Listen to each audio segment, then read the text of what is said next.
harness the resources and forces of nature for the benefit of mankind. And that's really what it's all about. Social issues, social needs, and using science and technology to develop engineering solutions and applying them. And more, the society and the nature requirements are starting to play a bigger and bigger influence on our services. My Nigerian friend, Bayo Adeola, he wrote the book, Engineering is Development. And as you know, Nigeria have just passed us in GDP, so maybe they're doing something there that's right. Institute of Civil Engineers, I commend this thing to you. It's on the internet, the Little Book of Civilization. And in it, they set out quite nicely what do engineers do, and particularly civil engineers. And they listed there, and in the book you'll see all those issues, and with each of them some lovely pictures and so on. I think it's a wonderful promotional book, and it's something that we ought to think about in South Africa as well. What are the world issues? I think the big four issues, there they are. Climate change, ecosystem services, urbanization, civilization. Civilization, read sustainability. Climate change. I think enough's already been said on the matter. I'm not going to dwell on that too much. A couple of interesting things came out of Bob Geldof's talk in FIDIC in September in Barcelona. Now, Bob appeared on the stage, and everybody thought, well, what is this old bugger going to tell us, with his funny hair and funny dress and velskoene. And there he was, starting to talk about various things. And he threw out a few F words, and suddenly everybody was listening. And then he gave us some, I think, insights that we need to think of. And the one is about the asymmetric world. And Ketso told us particularly how asymmetric we are in South Africa yesterday, with 1 billion people living on less than $1 a day. Another concept that he put out that I really liked was the idea that the nation-state concept cannot deal with the global issues of the day and is outdated. Well, I'm not so sure about that, but if you look at the EU, they've got their stresses and what have you and problems. But certainly, just imagine if we didn't have nation-states in Africa, what could happen, assuming we would have better politicians, of course. And then the other one that we were talking yesterday about, the engineers can solve all the world problems. Well, he had this quote from Winston Churchill about the first duty of the university is to teach wisdom, not a trade, character, not technicalities. We want a lot of engineers in the modern world, but we do not want a world of engineers. So I guess that puts us in our place. Ecosystem services management is a big issue. The UN came out with a lot of documents on this recently.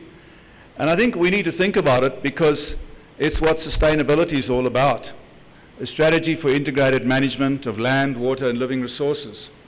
And recognizing, of course, that human beings are part of the world and need to be in there with their cultural diversity and are an integral component of many ecosystems. And this is a lot about what engineering is about today. Urbanization.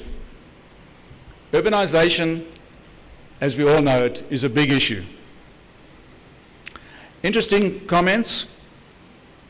The megacities house only 9% of the urban inhabitants. The other 91% are in smaller towns, which I think is very interesting. And of course, we know the state of our smaller towns right now in South Africa, so we can see where the focus needs to be. And urbanization will continue to be a rapid process, and the forecast for 2050, 70% living in urban conditions. Of course, you can't talk about urban conditions without referring to Paul Theroux's book, The Dark Star Safari, where he traveled on public transport from Cairo to Cape Town. And he said, urban life is nasty all over the world, but nastier in Africa. We know that. We live here. And of course, as engineers, it's our problem to make the life better in the cities through better management, better engineering, all the stuff we've been talking about the last day. The one I really liked as well, because he came through Africa and saw that everything was a cock-up. The guys had spent billions and billions and billions of rands and dollars on aid, and he said all he could see for the aid money was aid agency guys driving around in Land Cruisers, but nothing else. And he said only Africans are capable of making a difference in Africa. All others are agents of subversion. Maybe Julius Malema learned a thing or two from this guy when he chased all those media guys out of his audience the one day. The consequences for engineers: we need skilled infrastructure planners and managers. Ketso alluded to that yesterday with our townships being away from the cities and the transport demand. Demand for cost-effective services. Guys, all of these things need a lot of new thinking. We haven't even touched the surface yet. Public transport, I was saying to our little group yesterday, I don't know if you know what a BRT costs, but it costs between 70 and 150 million rand per kilometer. Now, if you could just save 150 million on that, make it 1 kilometer shorter, guess what you can do about bicycle lanes and cycle paths in the city? If you can save another kilometer, 150 million, you can probably put transponders on every single taxi and bus and develop apps so that people know exactly where the bus is relative to where they're standing and how quickly they got to get to the stop. So I think we need a lot of new thinking. We need to even think of, in South Africa, and I really think this needs some thought, is to reverse the process of urbanization. We have a lot of people living far from urban cities who drive in every day. We need to encourage them to start creating jobs out there, starting with number one, the primary industry, agriculture. Civilization. What is civilization? There have been many theories. You can go and look on Wikipedia and you'll see a lot of things. The one I like best is this one. Civilized country is one that realizes a consistent improvement in the quality of life for at least 2 successive generations. And if you get it right for 2 generations, you'll get it right for many more. And we need to think of that here in South Africa. Are we achieving that? I don't think we're very civilized at the moment. And of course, with that come the 3 pillars of sustainability: economic growth, ecological balance, and social progress. And those 3 pillars say it all. And when I first started looking at the sustainability issues, I had my own movie on what it meant. And the one that one never really clicks is the social progress and the equity. Providing opportunities for all, for their services, for their labor, for their products, and providing markets and providing access to markets and making opportunities for all of our people to have that access, sell, get a job, get some income. And guys, it's a big problem in South Africa today, and it's something that I think we need to give it a lot of thought, particularly as engineers. When you look at the Millennium Development Goals, all beautiful motherhood and apple pie, and wow, well, we've got to do all that by next year, guys. I don't know how well we've done. We've got Millennium Development Corporation out there, organizing projects out there in Africa, and you think they're all going to run away next year? I don't know. Just on the economic growth, this is a South Korean example. And we had a FIDI conference there 2 years ago in South Korea, and I thought it was quite interesting that after Japan, USA, France, Italy, Germany, and the United Kingdom, in 2012, South Korea became the 7th member of the 2050 Club, i.e. GDP over $20,000 per capita and a population of over 50 million. Interesting. And that is the level. They say when you've got to $20,000 or more, you're cool, man. You've arrived. Everything happens from then on. You're a developed country. Now, you may ask, well, is that a toilet? You know, what's this guy putting up here? What's he showing us? Well, when you think of the bucket systems and all the issues about toilets in South Africa and the sewage running in the streets that we heard yesterday for corruption, When you've got more than $20,000 per capita, you can afford one of those. Now what that is, man, that's lekker. That is really a lekker machine. You sit on there, it's got hot and cold water comes out there, the seat is warmed. Man, I tell you what, it's even got a blow dryer. Of course, in the interest of sustainability, we hope the energy is green that you use for that thing.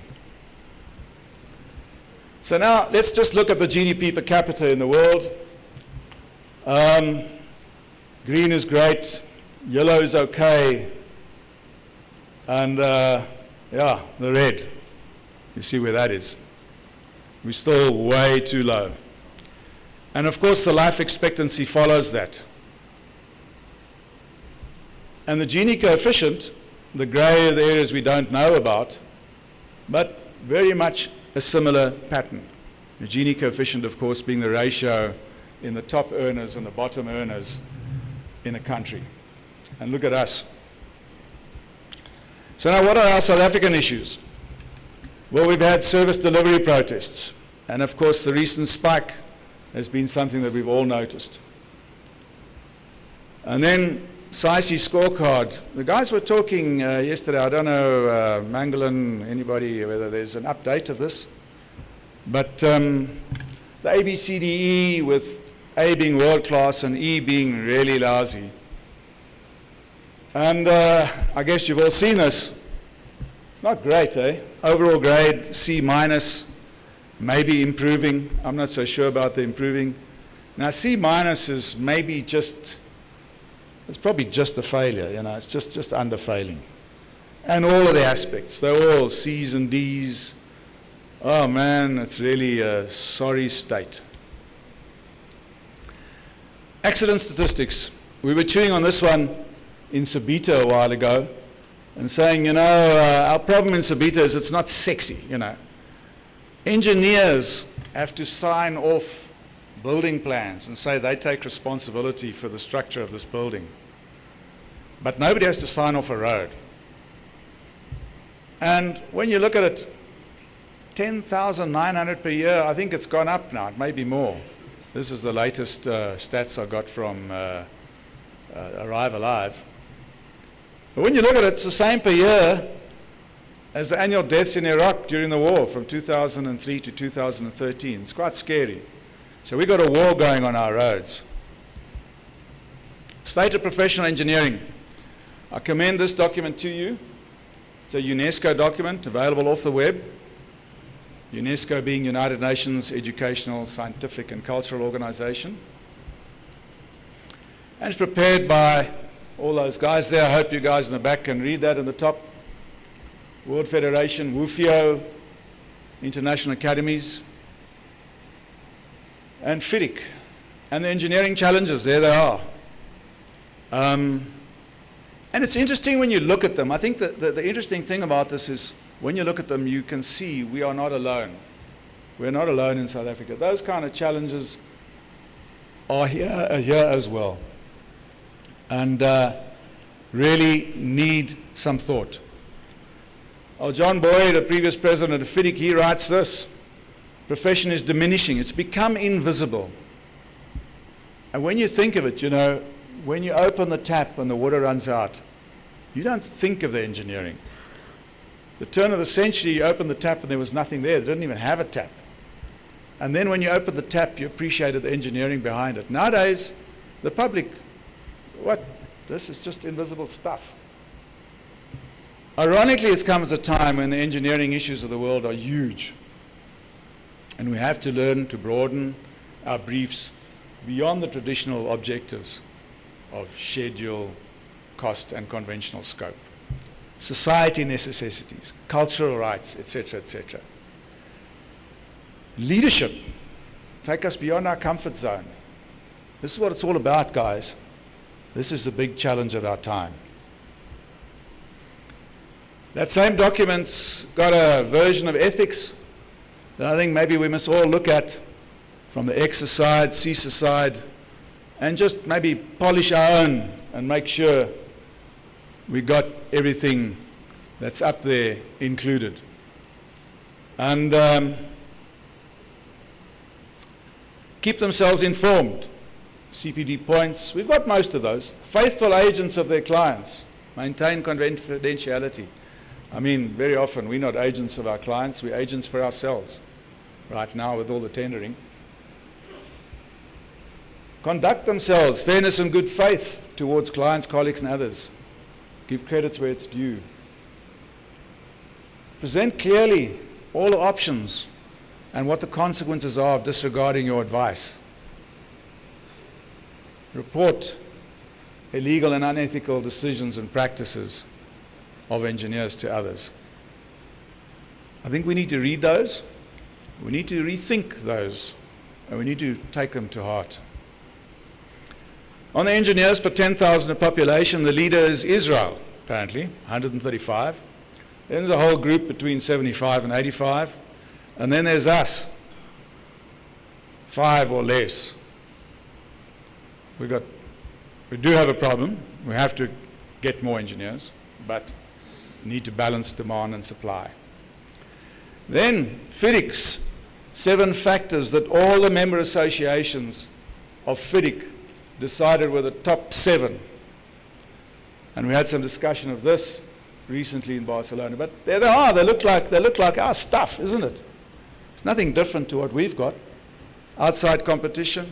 We've got Malcolm here. He's auditor, KPMG. You know, these guys are playing in our space more and more and more because we tend to want to just focus on the project and that's it, and not look at the wider issues.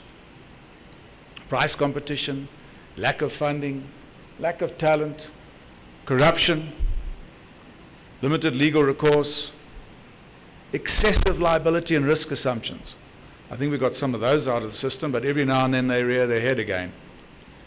And the lack of political strength. So that's where Lafadi is going to go and fight for us as CISA and see what we can do. So why do we need engineers in South Africa? In addition to all of the above, which I'm not going to repeat, let's talk a little bit about sustainable infrastructure development. Talk a bit about the microeconomy around engineering and the macroeconomy. A local professional engineering industry is essential for good infrastructure, which ensures global competitiveness, which provides the income to allow us to develop as a country and have economic growth and create jobs. Guys, it is just so simple. It is such a tragedy that not everybody can see that. And then UNESCO goes further and says, you know, in infrastructure development, it's such a vital opportunity for capacity building, technological learning, and the development of local businesses, using a wide range of technologies and complex institutional arrangements. You know, just think of it, all these opportunities for learning, and now with this tendering thing, what do? We don't learn anything. We just go in there and do the cheapest and the nastiest job we can and get out as quickly as possible so we can satisfy our shareholders. Crazy. And then governments traditionally just view this from the static perspective. They seldom consider how all this infrastructure can create opportunities for learning. And we see that every day in South Africa and particularly in Africa. I just brought this one in. I thought it's something that we need to think of. Knowledge economies. Guys, you know, this came to my attention some years ago. We were chatting to the CSR and old Hofi Maria was talking about it. And how much is a knowledge economy actually worth?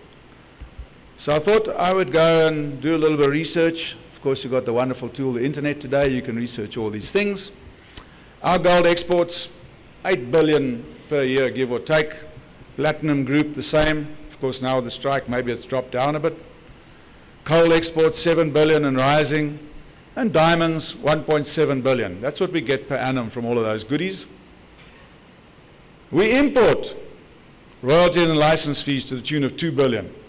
So cancel the diamonds. Whatever benefit you thought you had of diamonds, you've just paid for your Microsoft Office and all the other bits of royalties that we buy. 2 billion rand of royalties. Now what about the guys that export? USA earn money from royalties and exports. These are things like patent fees and the like. 15 times what we earn in gold revenue. Japan 4 times. UK, France, Germany twice. Canada 75%. And there you are. And we earn like 1% of our gold exports back from royalties and license fees. Now, guys, this is just the intellectual capital. This is the royalty and the license fee. Forget the stuff that produces that you're selling.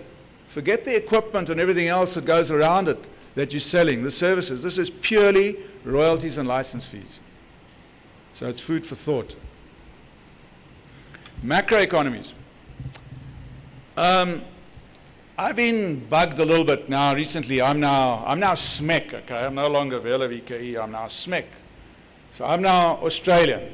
Yeah, we own shares in Australia. But everybody's saying to me, but you folks are not local anymore. You know, these international guys. Forget that we haven't had a single Australian here doing any work yet in South Africa. It's all done by local guys. And it was interesting to me a couple of weeks ago in the GAMA conference in Maputo. Their engineering association made a change from what they called financial capital to human capital. So they said, to be a member of our association, we don't care what your ownership structure of your firm is, as long as you have more than 50% of your registered principals are local, then it's fine. Now, I don't know when you guys last did economic analysis and so on. It's sort of lost its popularity in the last 20 years. But when you do economic analysis, you have to look at what is your local expenditure and what's your foreign expenditure. Because for each rand you put into the local economy, what happens to that rand? You take it, you go and spend it. You give it to the next guy. He takes it and spends it. So it goes round and round and round. And so each rand you spend in your local economy, you can multiply by 5 in terms of the contribution to GDP. Now, why is it that we haven't heard more of local Islaka here in South Africa? Why is it that we don't say, guys, the only shoe you can wear is a Tsonga shoe, not all this fancy stuff from Italy and everything like that? Why is it that there's not more of that? Go to Australia. Man, even the chickens have to be local there, you know, and our oaks have got big adverts. Our chooks are local, buy our chickens. What do? We import the bloody things. Come on, guys, we've got to think about this. It's got to be local, increase our global competitiveness, ensure appropriate engineering, and ensure planning is suited to our country's needs and not the supplier's needs, which very often happens, and achieve the economic multipliers by buying local. So how do we develop a local professional engineering industry? Better procurement. Better procurement will solve a lot of the problems. Not all of them, but a lot of them. So I thought, let's look at the rest of the world. What are they doing in procurement? Well, IFIs, international finance institutions like the World Bank. Well, we all know what the World Bank does. QCBS, that's now been imported into South Africa. Some interesting facts. Asian Development Bank. We're still struggling with 70-30, and the guys are all thinking about 70-30 and 80-20, and what should it be? What should this ratio be of quality to cost? Well, guess what? Asian Development Bank said 90-10, finish and klaar. And that's what they do. European Bank of Reconstruction Development, they're looking to extend the use of design, build, operate in their loans and to use the FIDIC Gold Book to improve operations and maintenance. Because when they give the money out and the stuff doesn't get maintained properly, they get concerned. So they started to look at more and more DBO, and I think Ketso alluded to that yesterday. And I think it's something that we need to think seriously of and think of how to make it work. Here's again the EIB, some more on their procurement. Inside the EU, they'll follow the EU directives for procurement. Outside, negotiated, restricted, or open procedures. And they have these limits, 500,000, single source procurements, fine, 2 million, QBS, but not for everybody in the whole country or whatever, just for a short list of 3 to 7 guys, depending. Bigger than 2 million, pre-qualification, and then QCBS, with the budget indication. And the one interesting comment there, and you see this all over and all the time, but it's not, it's always this soft thing. It's never hard in the way they procure. Depending on the characteristics, price may be considered a factor. Of course, we know what happens. It's always a factor. Australia, they moved to QCBS quite a while ago, same as us, except we always seem to be the last guys to wake up. And they found out there was a cock-up. These things were going wrong. Quality of design documentation had declined. Scales of fees that were discontinued under pressure from the competition authorities. Doesn't that sound familiar? We have the same story here. More often than not, the work was awarded on price rather than value.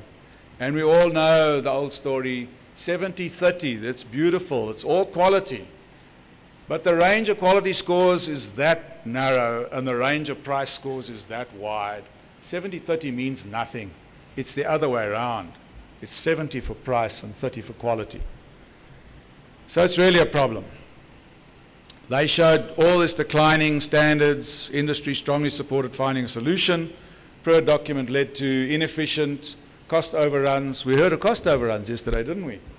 Rework, extension of times, high stress levels, whoa, loss of morale, oaks kick in the bucket, and what have you. Adversarial behavior and diminished reputation.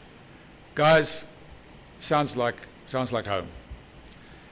They looked at the root causes, inadequate project briefs, unrealistic timelines.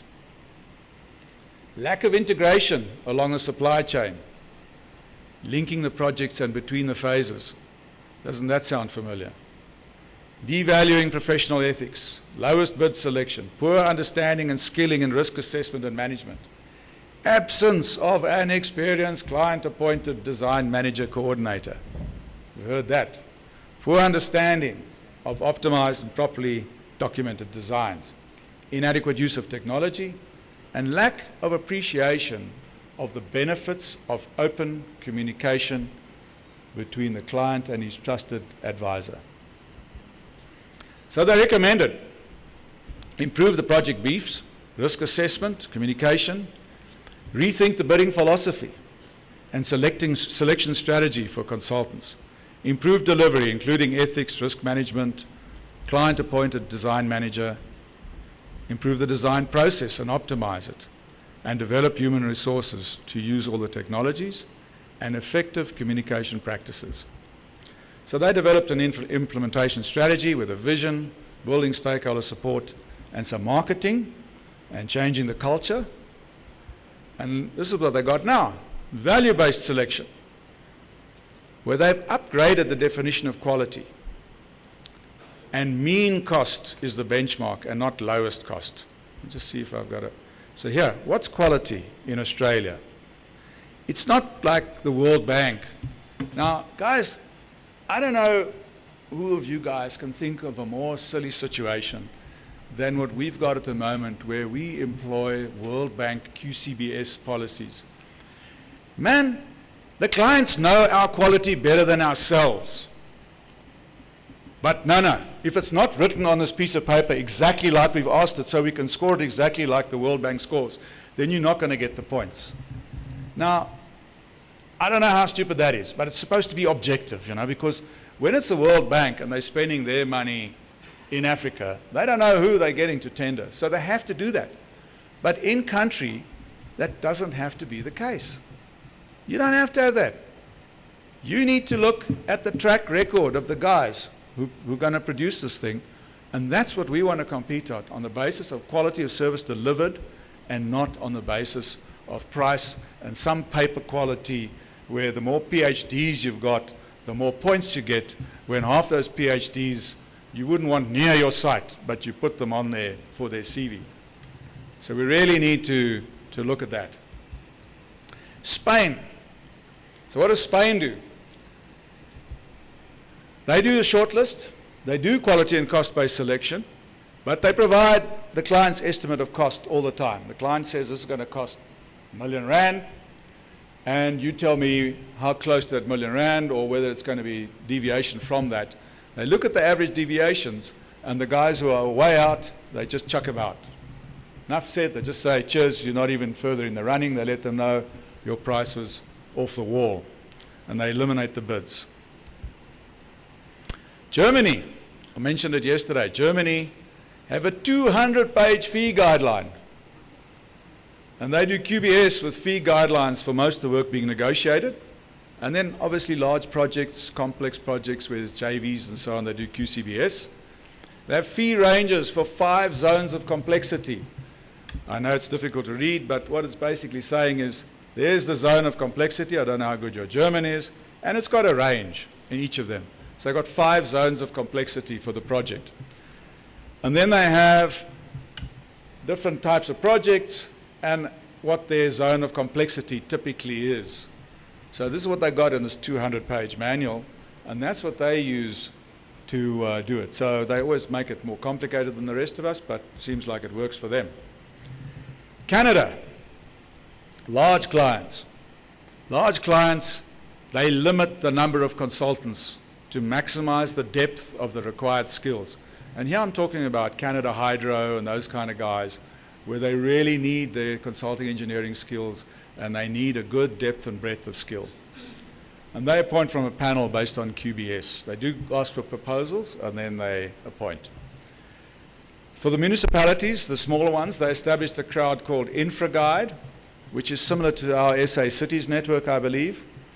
And then, of course, in that they quote John Ruskin, who says, it's unwise to pay too much, but it's worse to pay too little.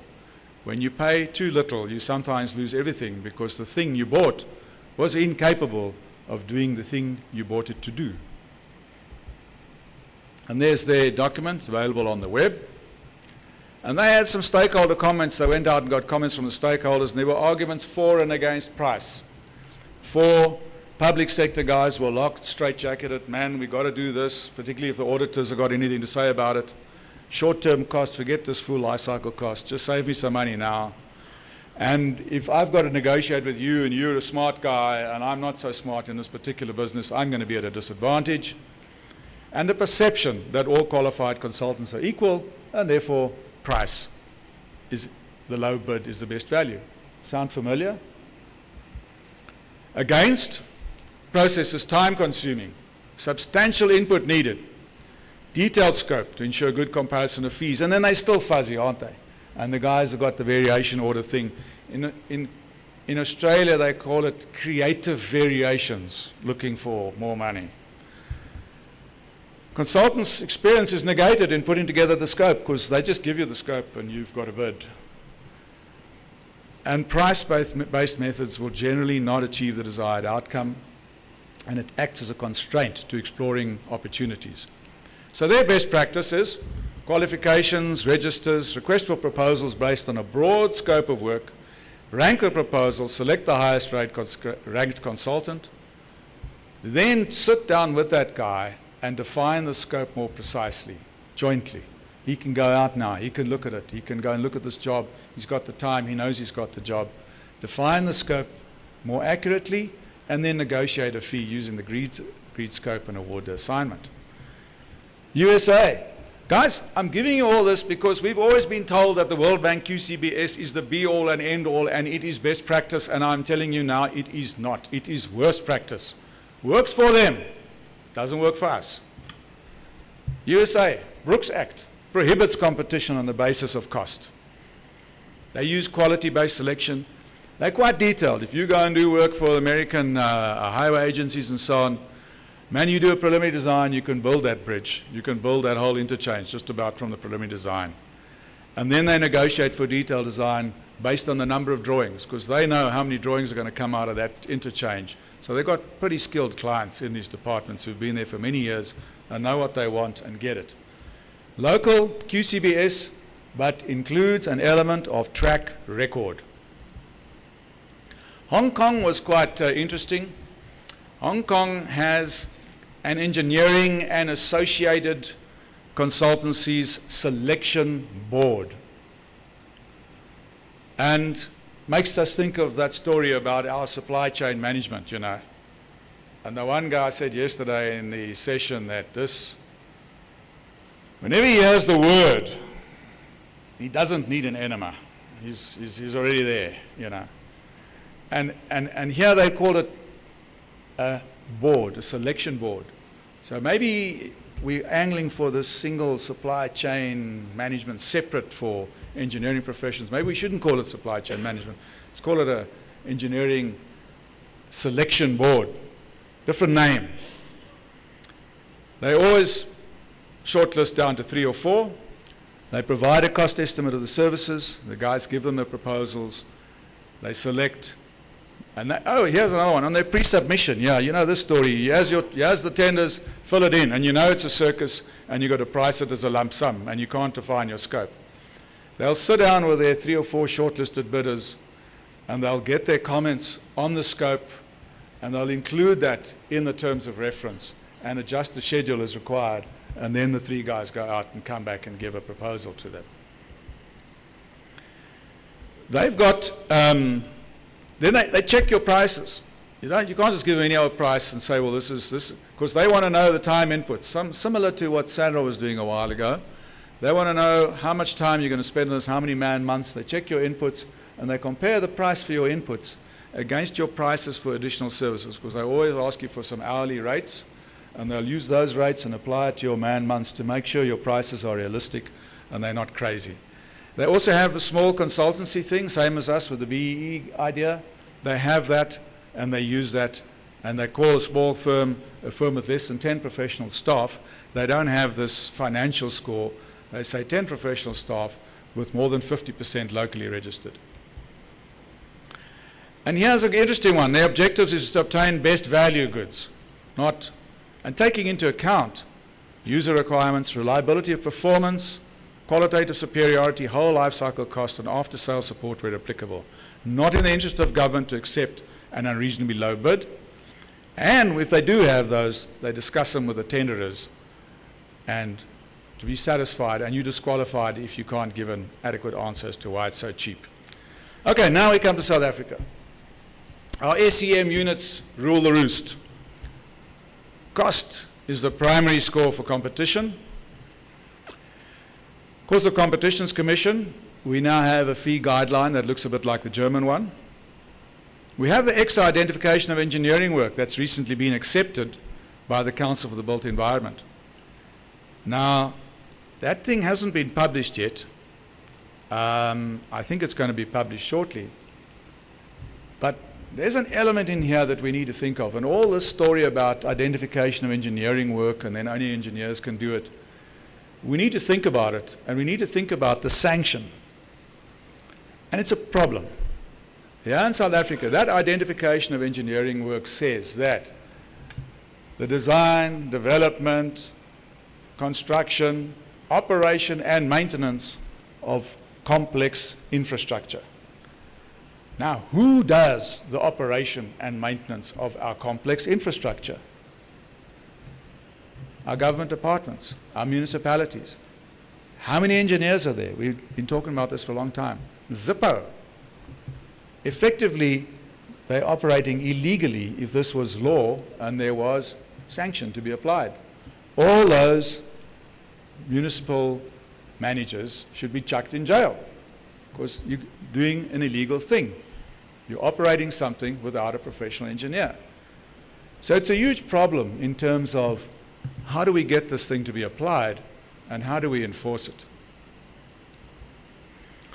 The inevitable result is that the current RSA process, which has been applied in Africa for many years, has done little and has done little to advance the quality of consulting engineering services in Africa. So while they might recognize quality in procurement, they do little to develop quality. And here's the catch-22. To get your bid accepted, you must have done the work. But how can you have done the work if you haven't got a bid being accepted? So it's catch-22.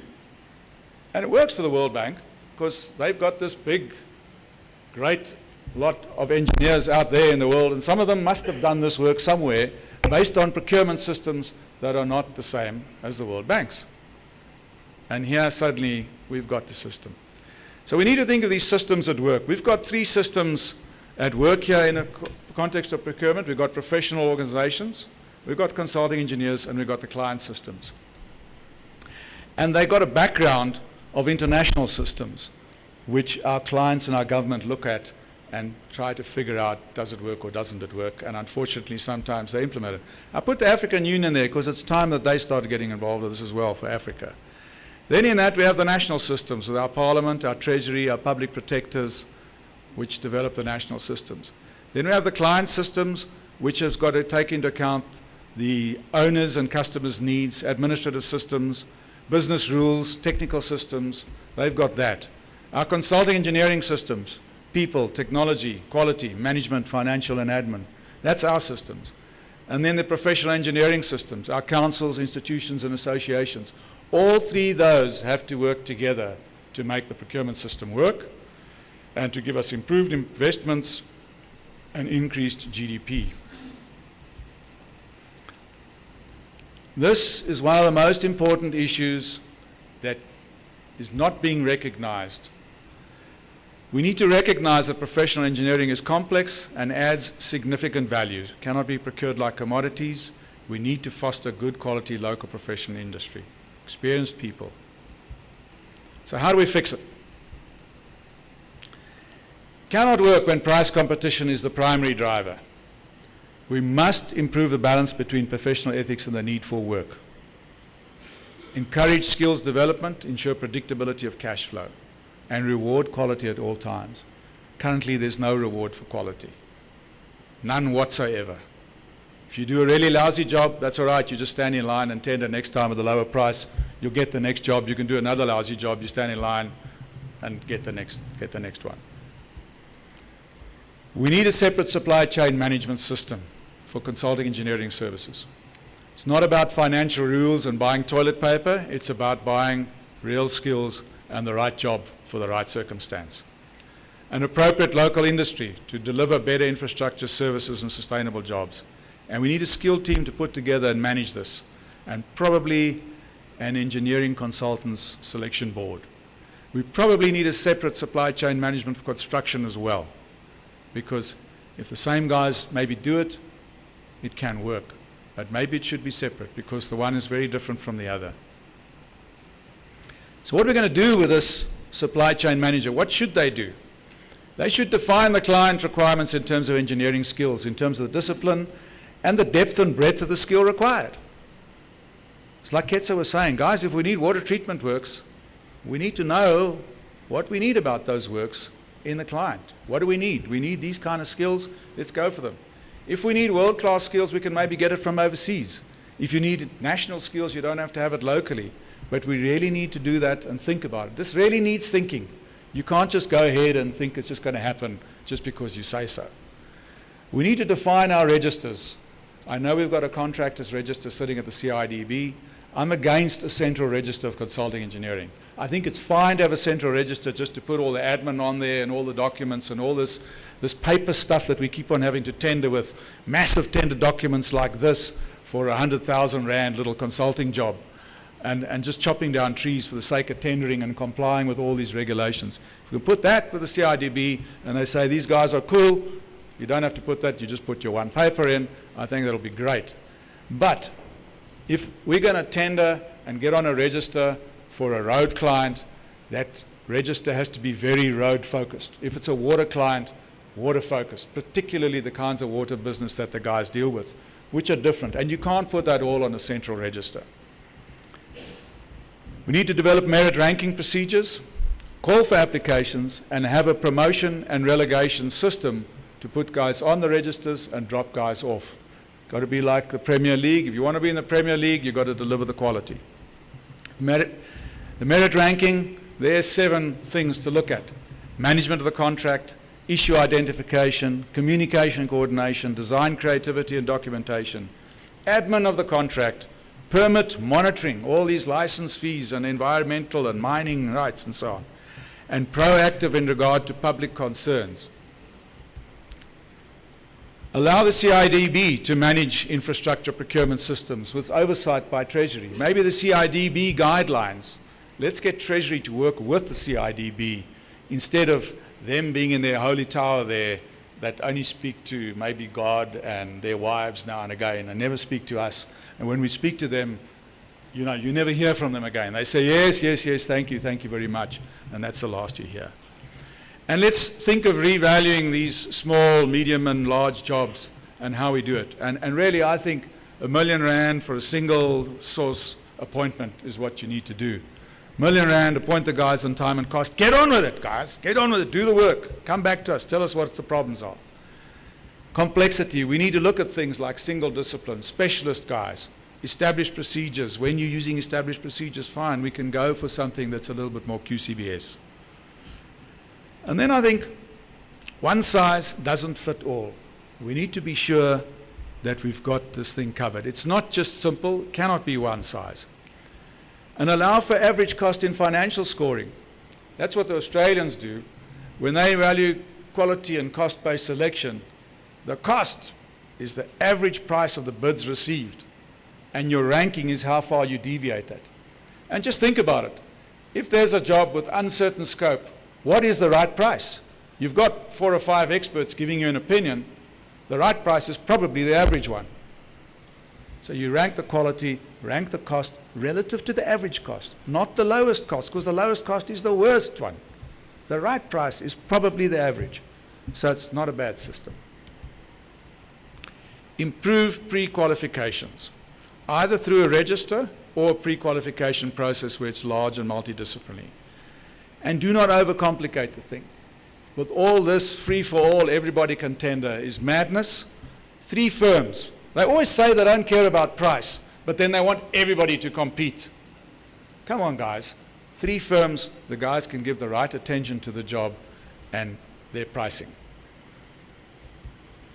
Improve value-based selections. And here I'm suggesting we follow the Canadian model. Technical proposals from 3 consultants off a long list, maybe a register.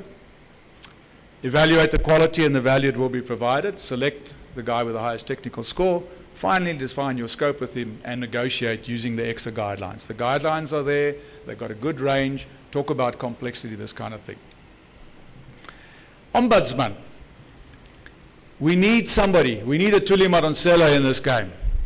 Maybe we must put another engineer there, a couple of engineers in her organization to manage us. Maybe it needs to sit in Treasury with the Technical Assistance Unit in Treasury, TAO. But we need to have a process where we can gripe as engineers if we see all the work's going to somebody. What's going on? Is this a mate of yours or what?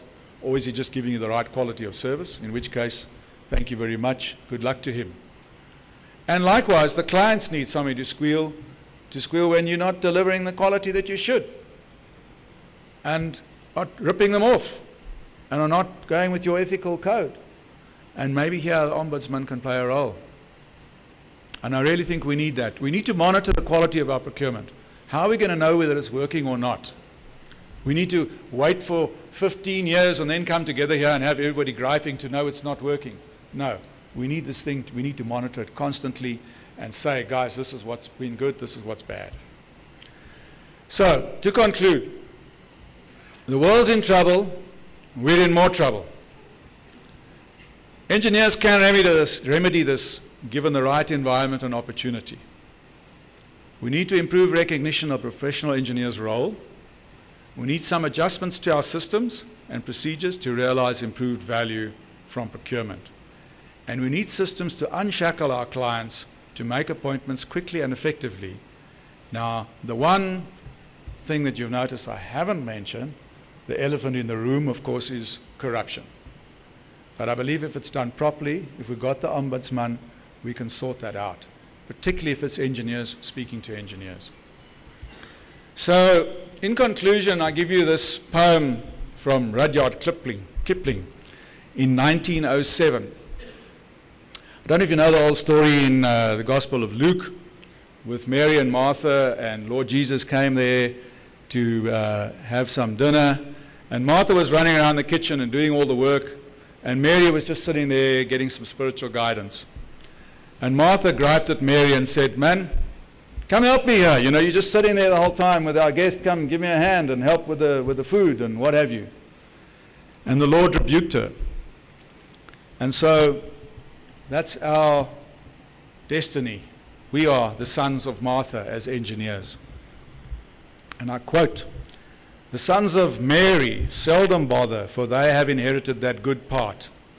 But the sons of Martha favor their mother of the careful soul and the troubled heart. And because she lost her temper once, and because she was rude to the Lord her guest, her sons must wait upon Mary's sons, world without end, reprieve or rest." It is their care in all the ages to take the buffet and cushion the shock.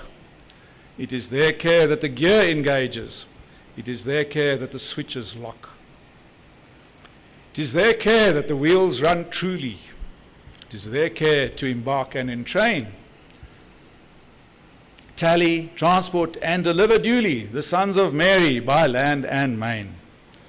They say to the mountains, "Be ye moved." They say to the lesser floods, "Be dry." Under their rods are the rocks reproved. They are not afraid of that which is high. Then do the hilltops shake to the summit. Then is the bed of the deep laid bare, that the sons of Mary may overcome it, pleasantly sleeping and unaware.